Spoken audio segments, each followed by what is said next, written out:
What's up everybody, it's Ryan, I'm the bar pretender, and today I decided to promote some of my friends. So we're gonna start out with this hat. This hat is from Hometown Hats Company. My buddy Danny started the company. He's basically just going around the country finding different cities who want custom hats made.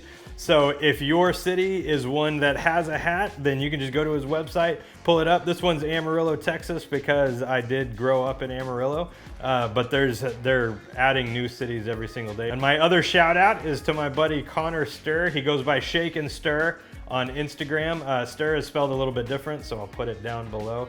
But he's been making cocktails, doing a lot of the same stuff I'm doing, just honestly a lot fancier and classier than I've ever been able to. But he's made some fantastic cocktails, and lately I cannot get this one specific drink out of my head, so I'm gonna make it for you guys. Connor, I hope I do you proud. So the drink is called a college old fashioned. Now, full disclosure, I didn't go to college, which probably explains why I'm trying to get famous on YouTube. So this is one of Connor's really fun, interesting, unique takes on an old fashioned. I love it, I think you will too. We're gonna start out with some bourbon right here. I've got some Old Grandad Bonded.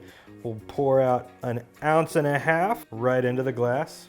And then we've got a couple other ingredients that seem weird, but they're actually delicious. So this first one is a little Tempest Fusion Creme de Banane. We're gonna go with just 1/2 ounce of this stuff. And then to give it that college flavor, Jägermeister. This is straight out of the freezer. I don't know if you have to freeze Jägermeister, but I always have. 1/2 ounce of that Jaeger. And then you really can't call it an old fashioned without some Angostura bitters. 2 full dashes of Angostura there. Let's get our spoon, stir it up a little bit, garnish with an orange peel.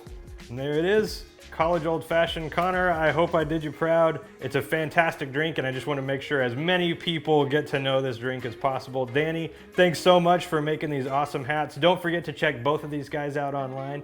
Thank you so much for watching. Don't forget to like, subscribe, comment, hit the bell, share with your friends, all that good stuff. Cheers, and I'll see you next time.